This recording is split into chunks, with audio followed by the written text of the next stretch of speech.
नमस्कार दोस्तों। आपको मालूम है कि हमने एक मुहिम शुरू करी थी कि ये जो प्रॉब्लम है हमारे देश की सबसे बड़ी वो है एम्प्लॉयमेंट की। और आपने कई लोगों ने मुझसे क्वेश्चन पूछा कि सर जो एम्प्लॉयमेंट है वो कैसे जनरेट की जाए, जॉब्स कहाँ से आएंगी। गवर्नमेंट ने बोल दिया our business is not to be in business, यानी कि वो बिजनेस करेंगे नहीं, जॉब्स क्रिएशन वो गवर्नमेंट करने वाली नहीं है। तो फिर जॉब आएगी कहाँ से? तो इसके ऊपर हमने 3-4 वीडियोस बना लिए और नरेंद्र जी को बुलाया था स्पेशली। इन्होंने काफ़ी बुक्स भी लिखी हुई हैं ये अल्टरनेट इकोनॉमी के ऊपर कि कैसे जॉब जनरेशन हो सकती है। इन्होंने कई डिटेल में इसके ऊपर पूरा बताया कि कैसे पुराने सिस्टम में या पुराने जो एशियन टाइम्स में भारत में जॉब जनरेशन कैसे होती थी, और अभी दोबारा से हमें शायद उसी सिस्टम पे जाना पड़ेगा।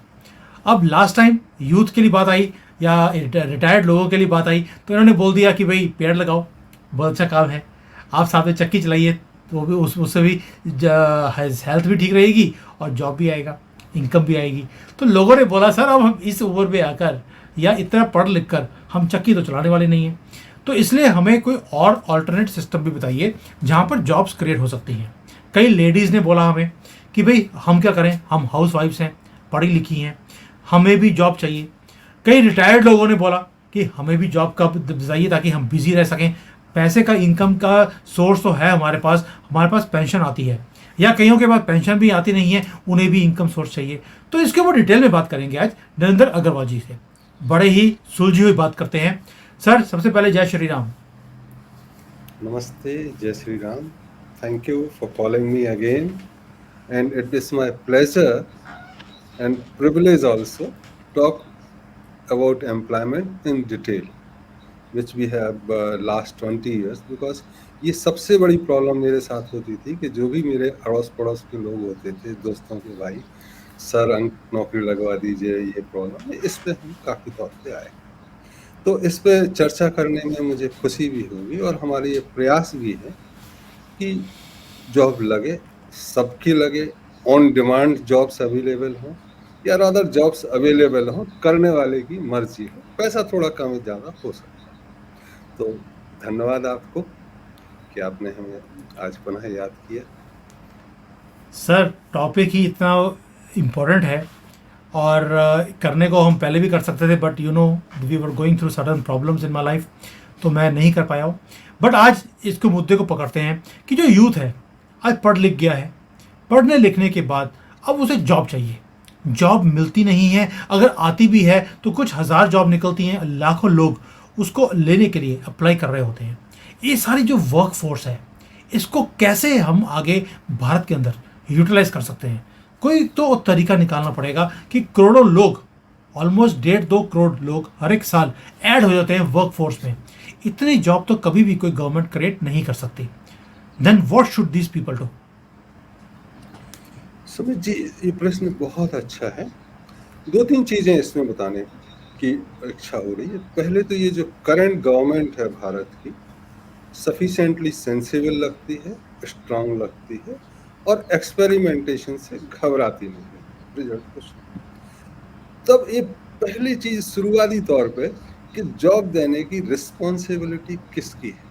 तो लास्ट वीडियो रिकॉर्ड कर रहे थे, उसमें हमने कहा था सरकार की नहीं है। तब किसी लॉयर ने आर्टिकल 21 ऑफ कॉन्स्टिट्यूशन रेफर किया था कि सरकार की है।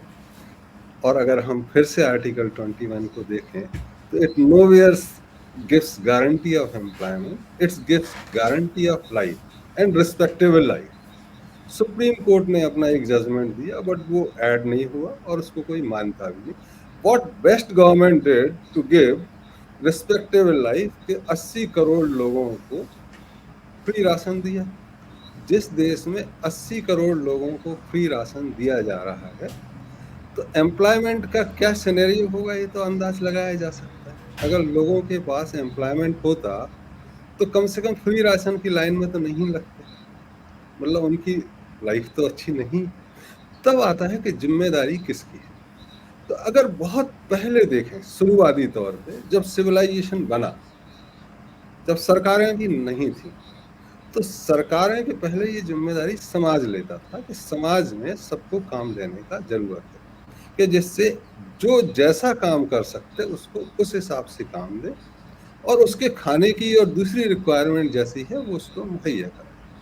तो पहला वीडियो अगर आप चाइना वाला लें, जिसमें हमने चाइना मॉडल और इंडिया मॉडल लिया था, उसमें था कि जब पहली बार सिविलाइजेशन बना तो उन्होंने कहा कि हम काम क्या करते हैं, तो पहला काम सिक्योरिटी का था, दूसरा एजुकेशन, पढ़ाना, प्लानिंग करना, तीसरा सपोर्ट सिस्टम, चौथा मटेरियल हैंडलिंग।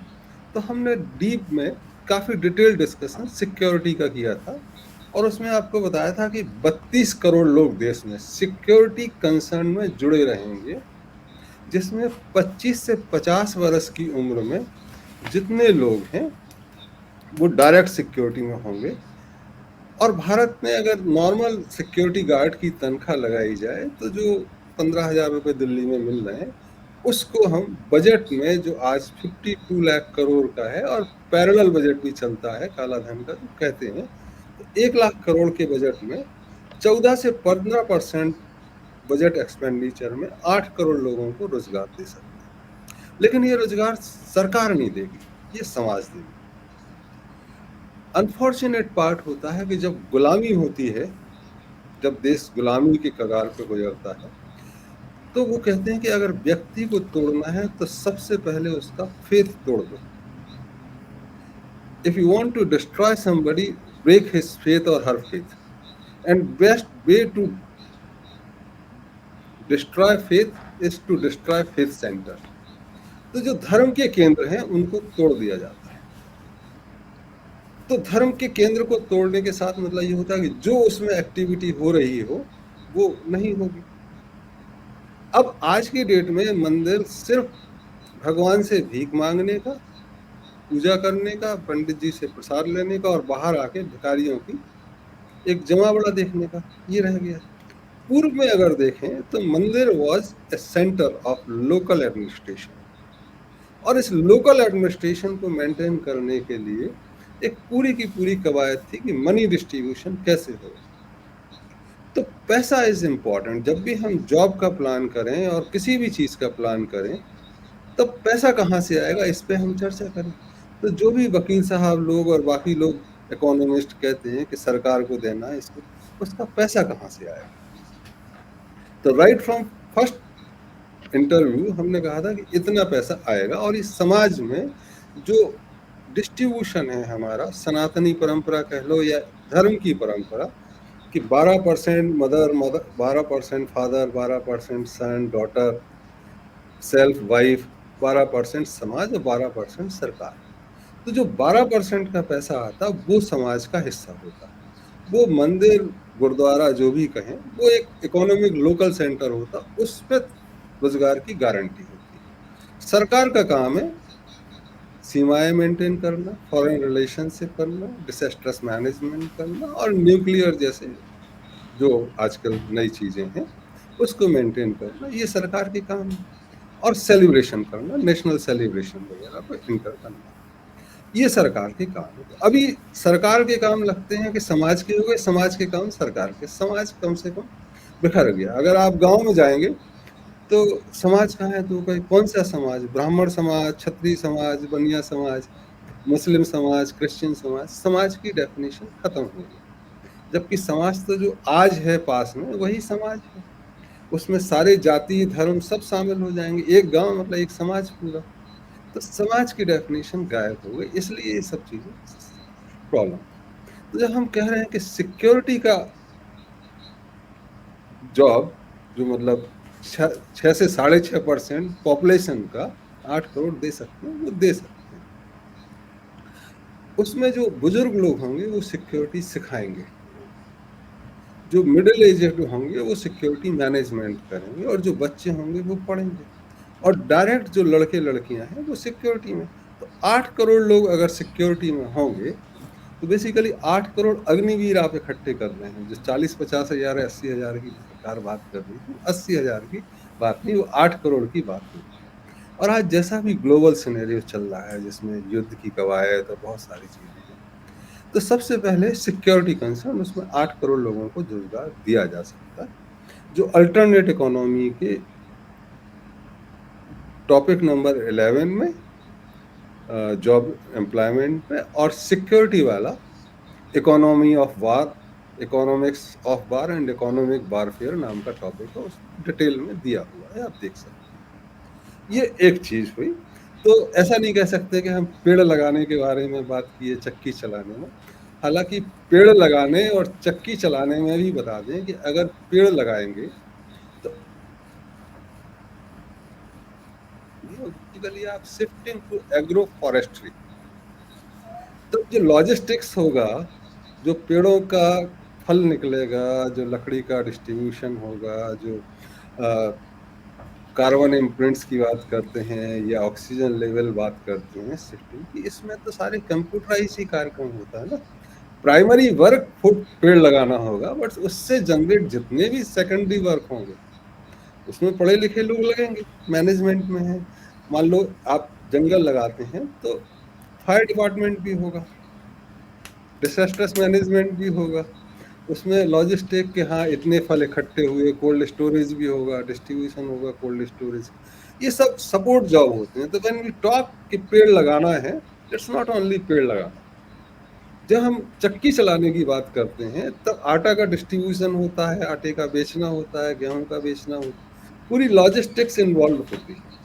तो वो एक पूरी की पूरी जो आज एक शिफ्ट की तरफ आता है, एग्रेरियन इकोनॉमी से आप एग्रो फॉरेस्ट्री पर शिफ्ट हो, टोटल मशीन ओरिएंटेड जो काम है उसमें एक बैलेंस डिस्ट्रीब्यूशन करें कि कहाँ तक मशीन है और कहाँ तक मैनुअल। ये दोनों चीज़ों की बात हुई थी। तो हमारी गलती है कि शायद हम लास्ट वीडियो में डायरेक्ट नहीं बता पाए कि इस तरह से चीज़ें होंगी, या जनता ने वैसे लिया। But I really thank you कि ऐसे क्वेश्चन आए और हमें एक दोबारा मौका मिला इस चीज़ का। तो इतना अभी हम रिकैप किए। आगे अगर कुछ और पूछना है तो पूछे, नहीं तो मैं कंटिन्यू करता हूँ। नहीं, आप कंटिन्यू कीजिए प्लीज, क्योंकि बड़ा इंपॉर्टेंट टॉपिक है और उसको बड़ा सीरियसली आज पेश करते हैं सबके बाद कि जॉब्स कहाँ से आएंगी। दूसरा, जैसे हमने कहा कि if you want to destroy somebody, destroy his faith, her faith, and best way to destroy his faith sector. तो पुराने जमाने में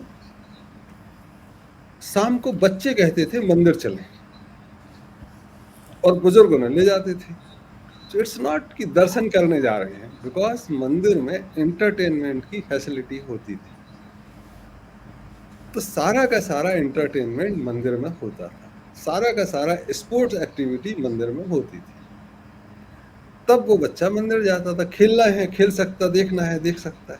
तो एंटरटेनमेंट एंड स्पोर्ट्स जो आज सिर्फ मोबाइल और पैसिव स्पोर्ट्स हो गया, क्रिकेट खेलेंगे और करोड़ लोग देख रहे हैं, वो पैसिव ना होकर एक्टिव होता था। तो मंदिरों की जिम्मेदारी होती थी कि एक हेल्दी, मॉडर्न और सब लोग फैमिली के साथ देख सकें ऐसा एंटरटेनमेंट मुहैया कराना। और स्पोर्ट्स जैसे फुटबॉल हो गया, खेल हो गया, खो खो हो गया, जितना भी खेल है वो बच्चों के लिए मंदिर की जिम्मेदारी है, सरकार की जिम्मेदारी नहीं।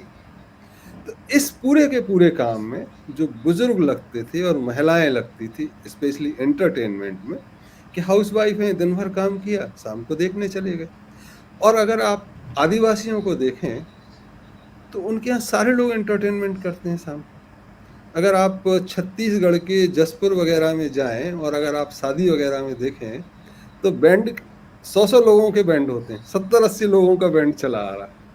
यहाँ जो 10-20 लोग आते हैं बैंड मास्टर, वहाँ पे 80 लोग बाराती न समझ के बैंड मास्टर होते हैं। पूरी के पूरी एक कवायद आती है और बहुत हारमोनी के साथ, बहुत रिदम के साथ वो डांस करते हुए साथ में चलते हैं, क्योंकि उनका सबका होता है। तो अगर एंटरटेनमेंट देखें तो एंटरटेनमेंट करीब करीब 6% पॉपुलेशन को, 6% पॉपुलेशन को एम्प्लॉयमेंट दे सकती है। भोपाल जैसे शहर का हमने एक आकलन किया था कि अगर वहाँ की पॉपुलेशन 25 लाख है, तो अगर 1 लाख पे एक सेंटर बनाया जाए कि जिस एंटरटेनमेंट दे सकें, और एक दिन में 500 या 1000 लोग उसमें जा सकते हैं, 200 चले एंटरटेनमेंट की, तब शिफ्टिंग और डेली फ्रेश एंटरटेनमेंट देने के लिए आपको करीब करीब भोपाल जैसे शहर में 1 लाख आर्टिस्ट चाहिए।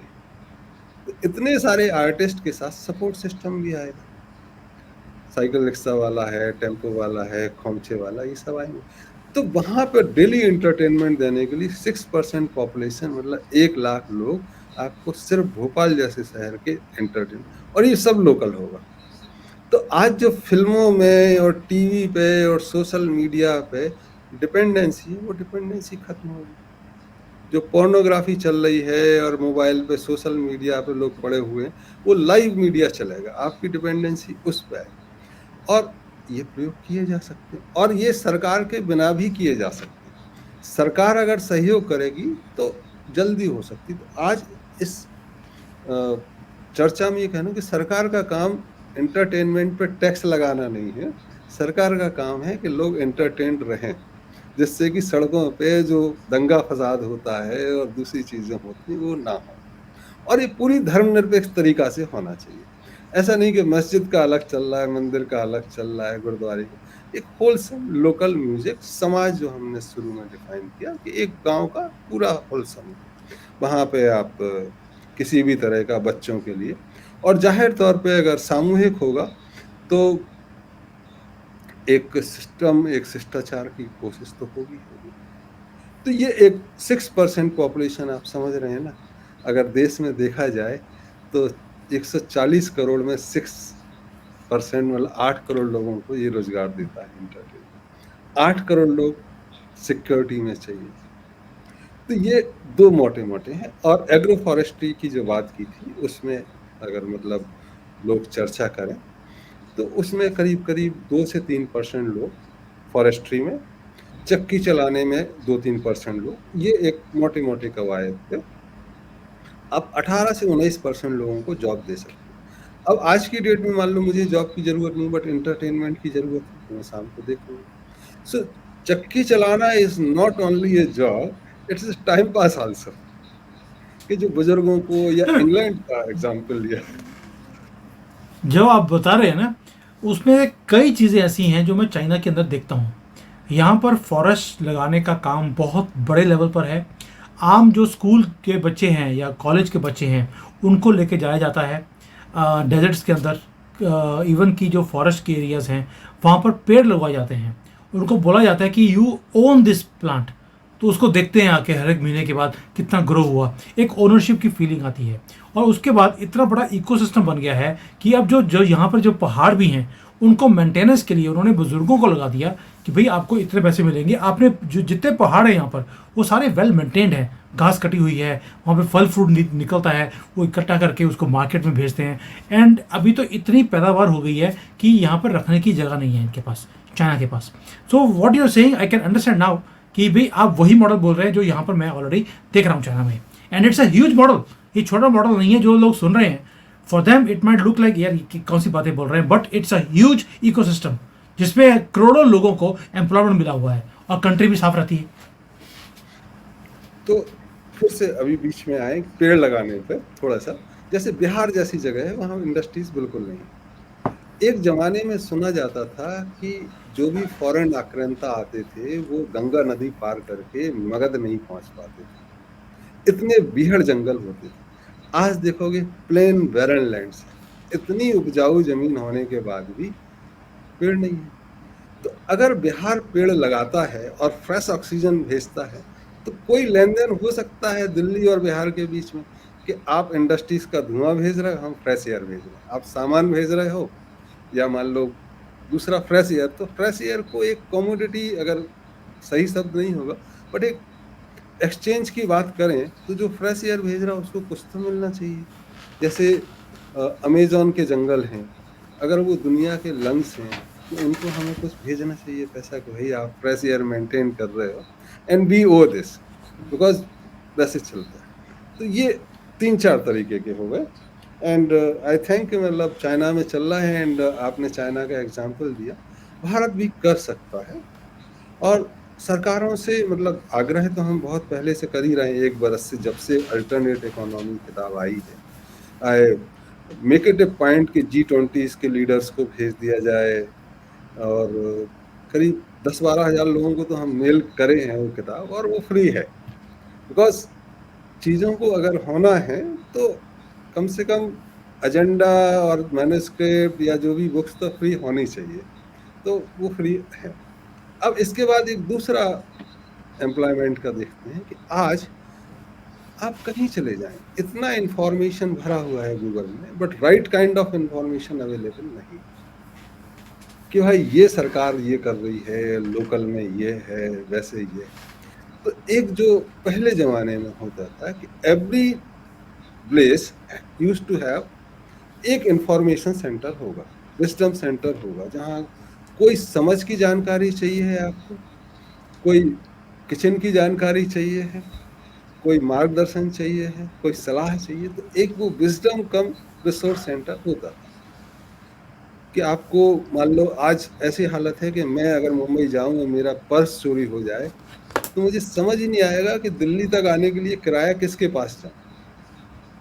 कुछ कंट्रीज में ये है कि आप पुलिस स्टेशन जाएं और पुलिस आपको पैसा देता है या टिकट दे देता है, तो आप वापस जाके दिल्ली में उसको टिकट के पैसे दे दें रेल पुलिस स्टेशन। बट पहले भारत में ऐसा होता था कि आपका अगर कोई सामान गुम गया, आप लुट-पुट गए, तो आप मंदिर चले जाएं पास के, और मंदिर आपका खाना भी कराएगा, टिकट भी देगा, गाइड भी करेगा। तो each and every place need to have 24/7 running wisdom cum resource centre, जिसके पास पैसा भी हो, जिसके पास कंप्यूटर्स भी हो, जिसके पास जानकारी हो।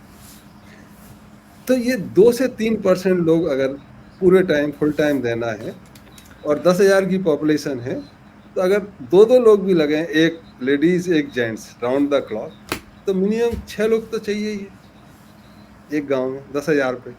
और 140 करोड़ में अगर देखेंगे तो ये करीब 2% पॉपुलेशन, 10,000 में करीब करीब 1 से 1.5% पॉपुलेशन को ये इंफॉर्मेशन सेंटर की जानकारी या जो भी है ये मुहैया कराने के लिए दी जा सकती है। ये एक जॉब है। तो ये एक तीसरा जॉब आपके पास आ गया कि भाई ये चीजें दी जा बट सकती। इसके पास इनकम कहाँ से आएगी? सुमित जी, फिर हम भूल रहे हैं कि शुरुआत में भी हमने मनी डिस्ट्रीब्यूशन की बात करी। ओके, आज आपने 100 रुपए कमाए, तो इस 100 रुपए में किसका कितना हिस्सा है?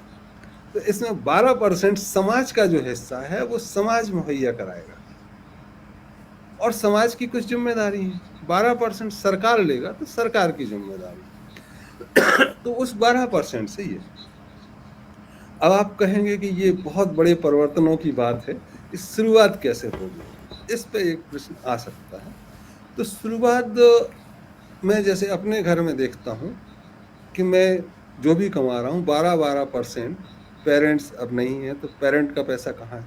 तो पेरेंट का पैसा आप समाज में ओल्ड एज होम को दे सकते हैं, दूसरे पेरेंट्स के लिए दे सकते हैं, लेकिन हमारी कमाई में हमारा 12% ही हिस्सा है। अगर 1 लाख रुपए मैंने कमाए तो 12,000 मेरे, 12,000 पत्नी के, बच्चे अब बड़े हो गए, तो अब ये मेरी प्रेरोगेटिव है या जो भी है कि मैं उस पैसे को कहाँ खर्च करूँ। तो जो बुजुर्ग लोग हैं वो समाज में ये पैसा खर्च कर सकते हैं।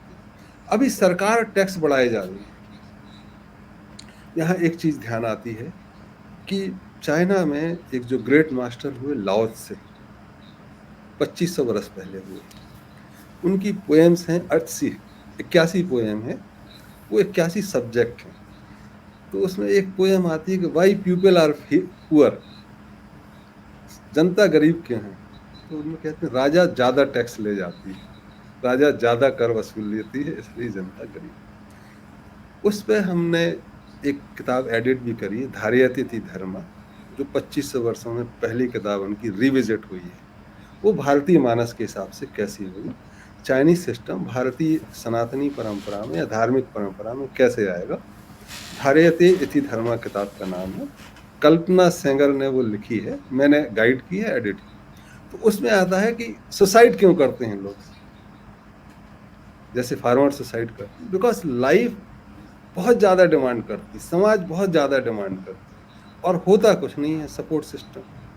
सपोर्ट सिस्टम सरकार कहती है कि मर जाएगा तो 6 लाख रुपए दे देंगे, नेक्स्ट ऑफ द किन, बट जिंदा रहते हुए तो कोई दे नहीं रहा है, तो वो कहते हैं सुसाइड कर लो। तो उस पोएम में ये 2500 वर्षों से चला, तो जो आज हम कह रहे हैं ये 100, 200, 400 वर्षों का नहीं है सिस्टम खराब, ये 2500 वर्ष तो चाइना की स्टोरी है, लाओ त्से की। आप पोएम में देख सकते हैं वाई पीपल आर पुअर। और दूसरा ही चाइना में एक और एग्जाम्पल कन्फ्यूशियस का है, उसको भी थोड़ी देर में लेंगे। तो एक 3000 वर्ष का सिस्टम का रिविजिट जरूरी है अगर हमको फिर से खड़े होना, फिर से इस तरह रखना है कि ये सभ्यता सस्टेन करे, ये देश चले।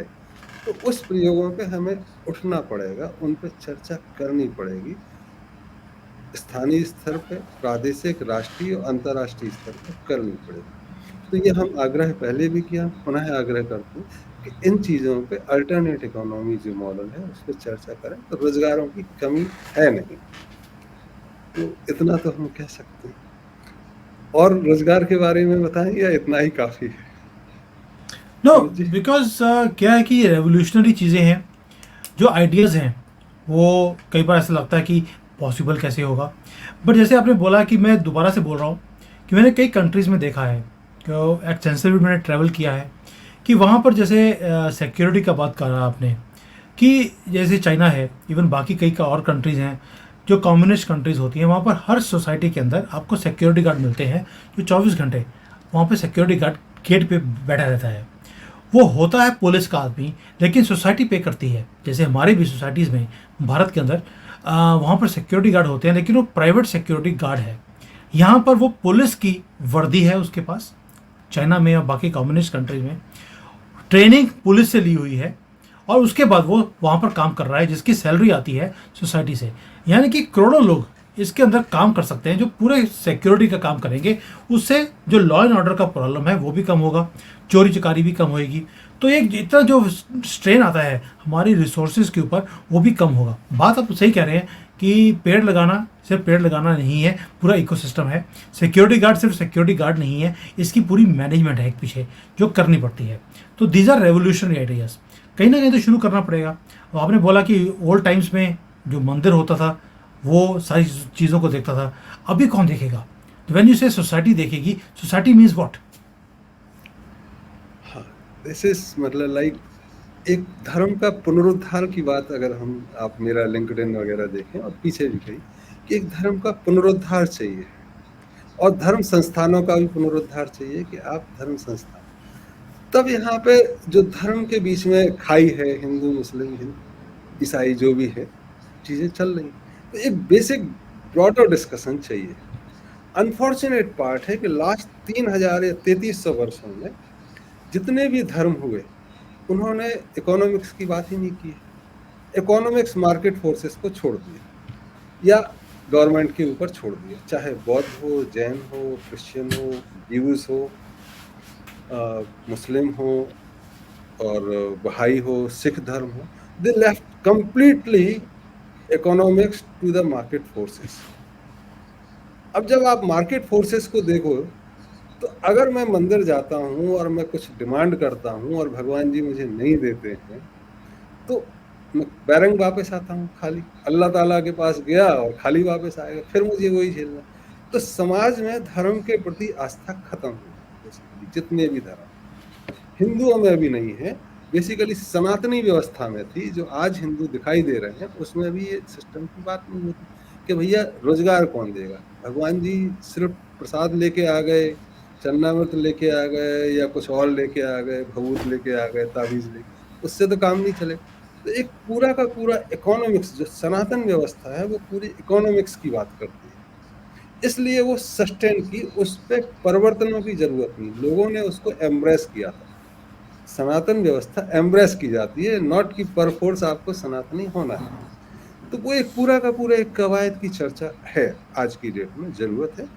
और उसमें जितने भी साधु संत हैं, इवन शंकराचार्य लोग भी कहीं उस चीज़ों पे तवज्जो ही नहीं दे रहे हैं। वो तो लगता है उनका ध्यान ही नहीं है, या वो खुद भी दूषित हो गए हैं कि इन चीज़ों पे ध्यान जब तक नहीं दोगे, मार्केट फोर्सेस के ऊपर छोड़ दोगे या राज्य के या देश के ऊपर छोड़ दोगे, तो चीज़ें नहीं चल। एक पूरी की पूरी कवायद है। अगर रिसरेक्शन पुनरुद्धार की बात करें तो ये चीज़ें समाज लेगा।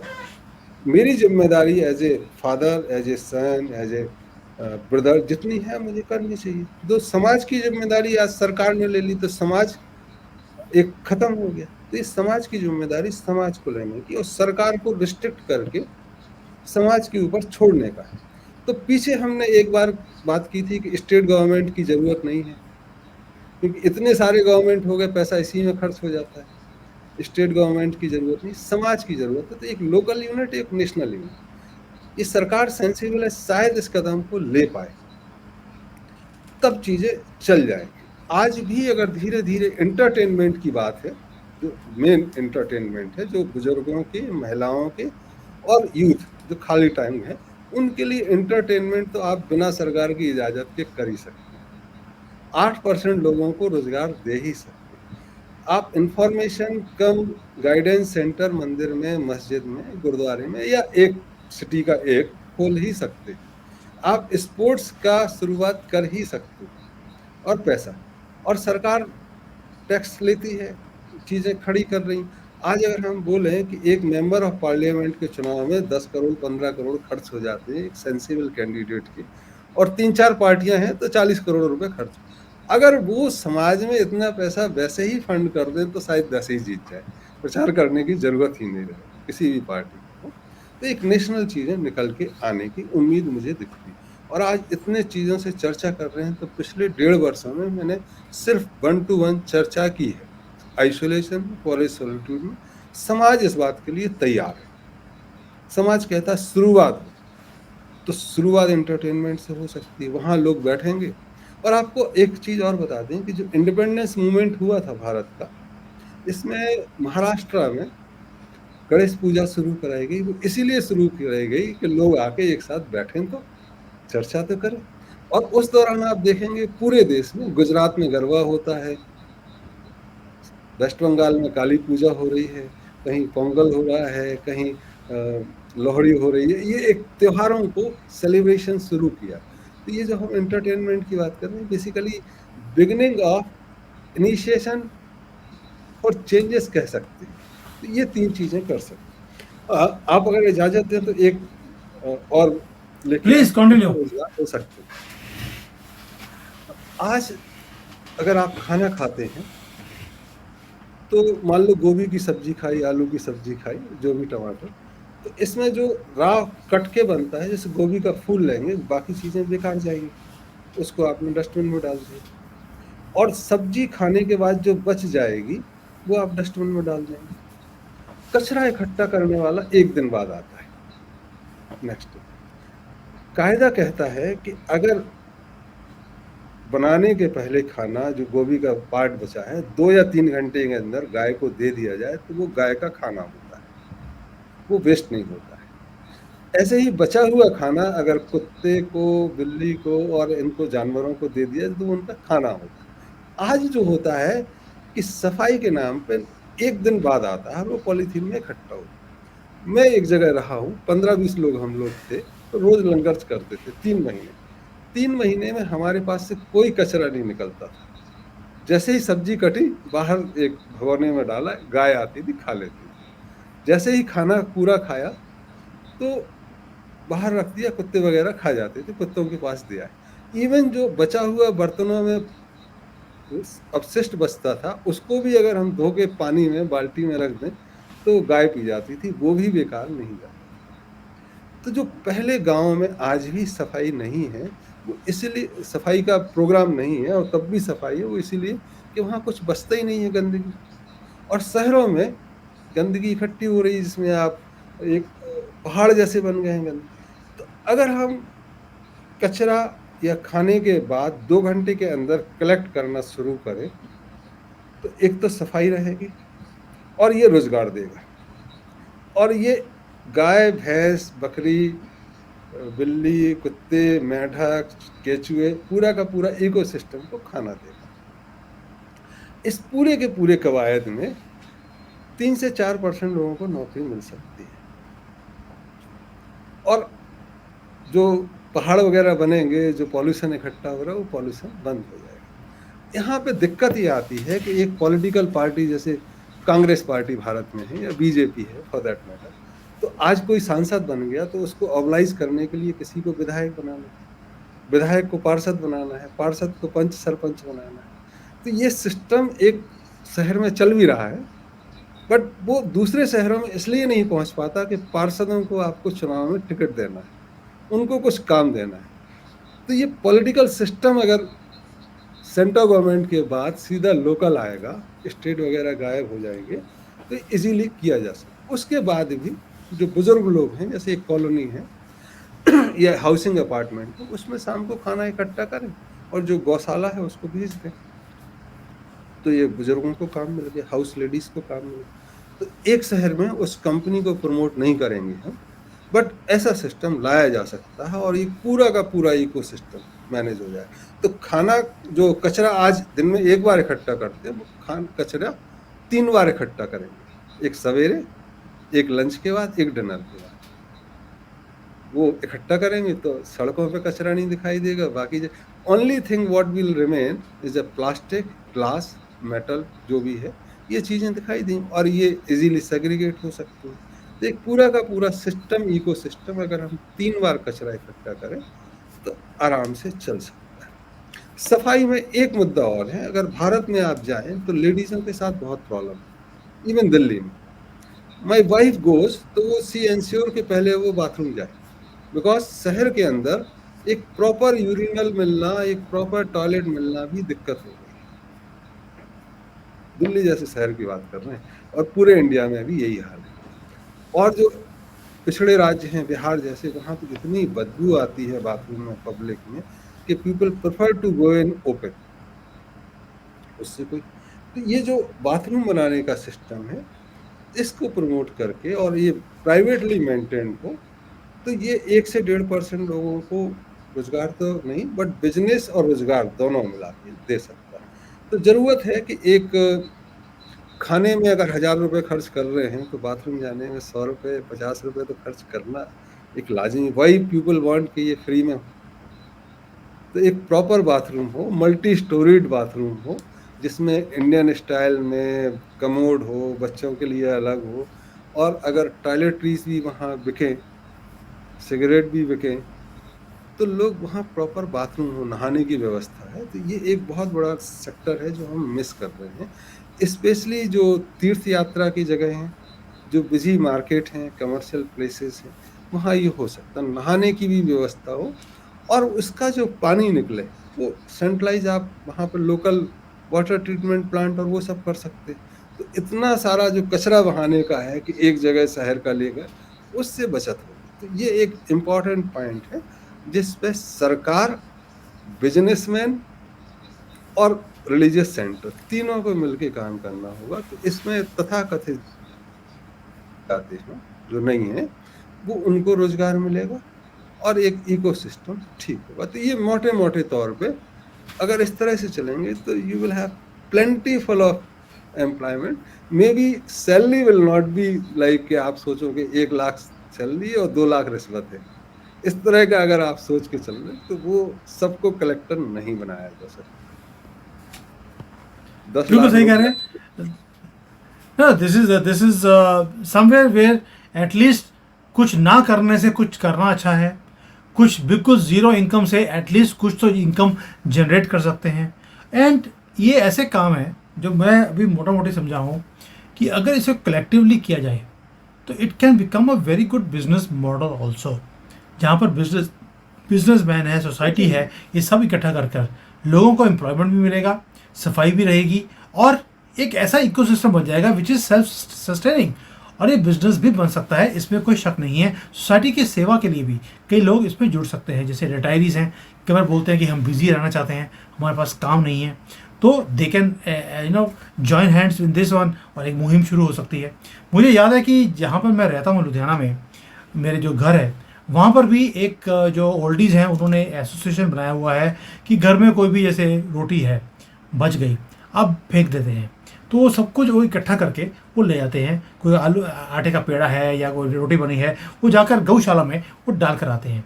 तो हर रोज़ सुबह आता है कि आपकी पुरानी कोई बासी कोई सब्जियाँ पड़ी हैं, सब्जी तो नहीं, रोटियाँ पड़ी हैं, कुछ भी है तो हमें दे दीजिए।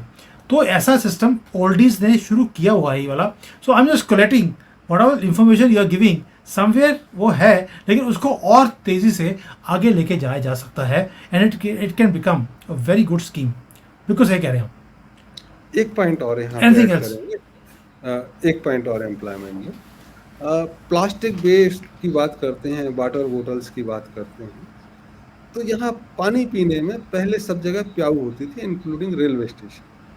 और यू विल सरप्राइज कि गर्मियों में वो मटके का पानी देते थे, बारिश में तांबे के बर्तन में पानी देते थे, और विंटर में पीतल के बर्तन में पानी देते थे, जो कि डॉक्टरी लिहाज से और हेल्थ के लिहाज से सबसे सही है। आज सारी प्याऊ बंद हो गई है, वाटर बोतल में आता है और मतलब वो फ्रीज्ड होता है, गर्मियों में भी फ्रीज्ड और ठंडों में भी फ्रीज्ड। तो ये जो एक वाटर बोतल का है, और अगर हम प्याऊ खोलें जनता को पानी पिलाने में भी अगर आप करें, तो बिजनेस मॉडल हो सकता है उनका खत्म हो, जो आज पानी बेच रहे हैं, जिसमें बड़ी कंपनियां भी शामिल हैं। बट लोकल आप 1 से 1.5%, 2% लोगों को, मतलब 2 से ढाई करोड़ 2 करोड़ लोग करीब करीब पानी पिलाने में ही लग सकते हैं। जो कई कुंभ होते हैं, वहाँ कई समाज पिलाते हैं। लेकिन आज की डेट में जो कम्युनिटी के टैंक हैं, उसको लोग तोड़ देते हैं, इसलिए कि उनकी वाटर बोटल्स नहीं बिकेंगी। तो ये जो चीज़ें हैं पानी पिलाने का, ये धंधा भी 1 से 1.5%, 2% लोगों को एम्प्लॉयमेंट दे सकता है, पूरा का पूरा प्लास्टिक वेस्ट बचा सकता है। और इसमें अगर सारे व्यक्ति, जैसे मैं चल रहा हूँ, तो मैं एक थैला लेके, एक बोतल लेके चल सकता हूँ, प्याऊ मिलेगी, उसमें रिफिल कर लूँ। बोतल अच्छी वाली भी हो सकती है, फिर थर्मस फ्लास्क भी हो सकता है। हमको क्यों वाटर बोतल खरीदना है और फेंकना है? तो ये पानी का मुहिम जो प्लास्टिक वेस्ट का है, उसको आप रोक सकते हैं।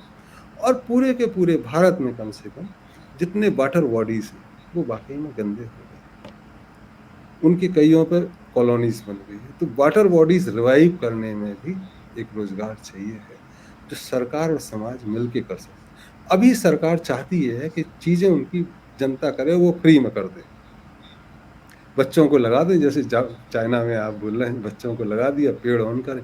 बट पेड़ ऑन करने से ही नहीं होगा, जब तक मुझे पूरी फ्रीडम नहीं है कि मैं पेड़ का जो फल आएगा मैं ले जाऊंगा, पेड़ का 25 साल बाद लकड़ी जो आएगी मैं ले जाऊंगा, वो सरकार की होगी।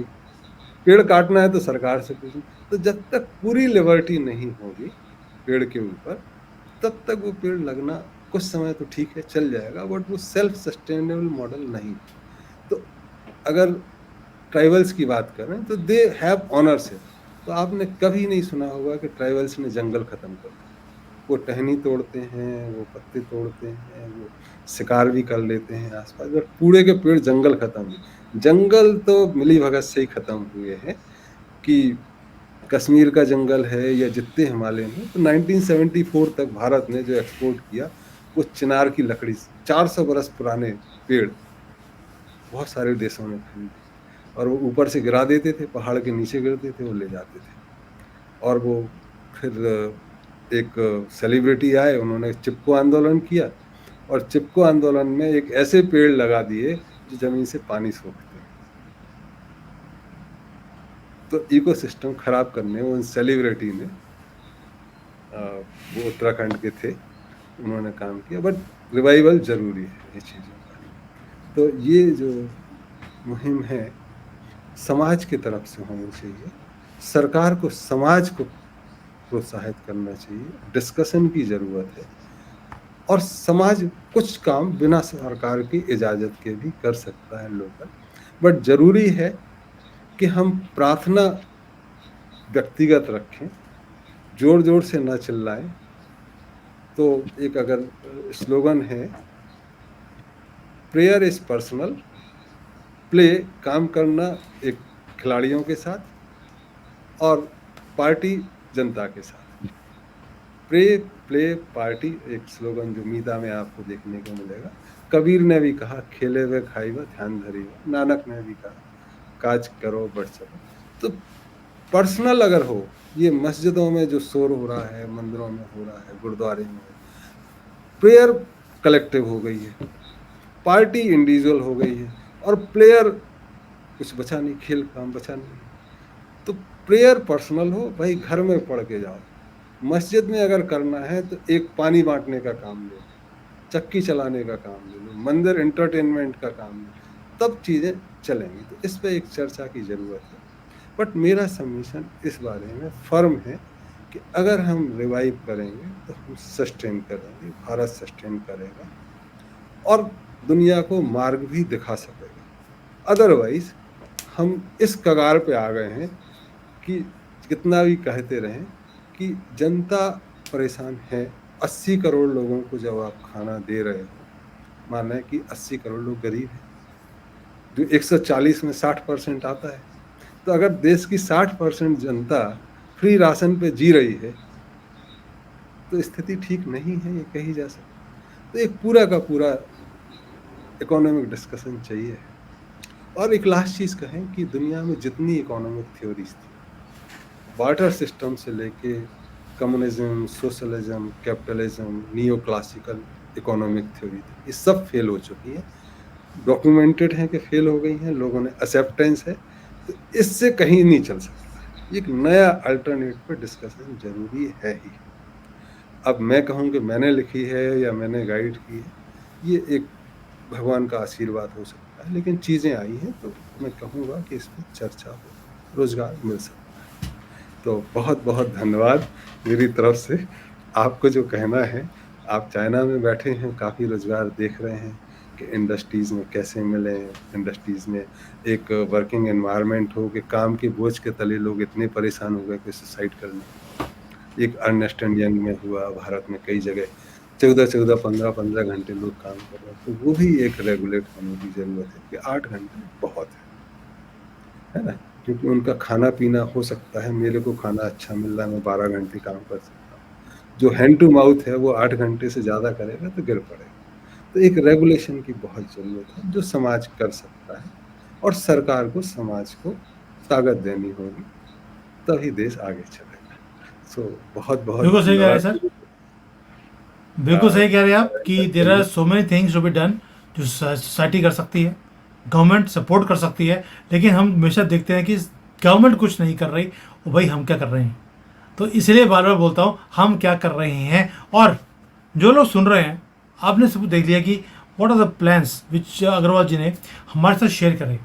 इसमें से कौन सी चीज़ें जो हम खुद शुरू कर सकते हैं, कौन इस मुहिम में सबसे पहले हाथ आगे बढ़ाएगा कि भाई वो सबसे पहले अपने एरिया में इस काम को शुरू करवाएंगे।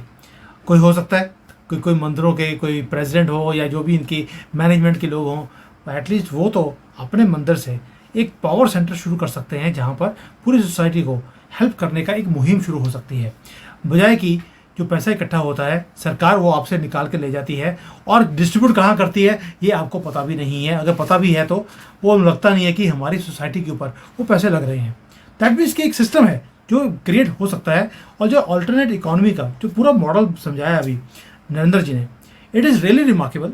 मुझे मेरे दिमाग की घंटियाँ बजनी शुरू हो गई हैं इस सारी चीज़ों को देखने के बाद कि इसमें से कुछ काम ऐसे हैं जो मैं कोशिश करूँ तो शुरू करवा सकता हूँ। देखते हैं अब कौन इस मुहिम में आगे मेरे साथ हाथ जोड़ाएगा और इसको आगे लेके जाएगा। I am ready to start this projects. अब सामने कौन आएगा ये वक्त बताएगा। And I will wait for your emails. मेरा ईमेल आईडी नीचे दिया हुआ है, आप मुझे ईमेल कर सकते हैं। इवन मेरे ट्विटर के ऊपर या मेरे टेलीग्राम अकाउंट के ऊपर आप जाकर ज्वाइन कीजिए। Send a message to me and I will respond back. Thank you sir, thank you for joining today. दोबारा से इसके ऊपर और डिटेल में डिस्कशन करेंगे जब लोगों के मैसेजेस आएंगे तब। Thank you.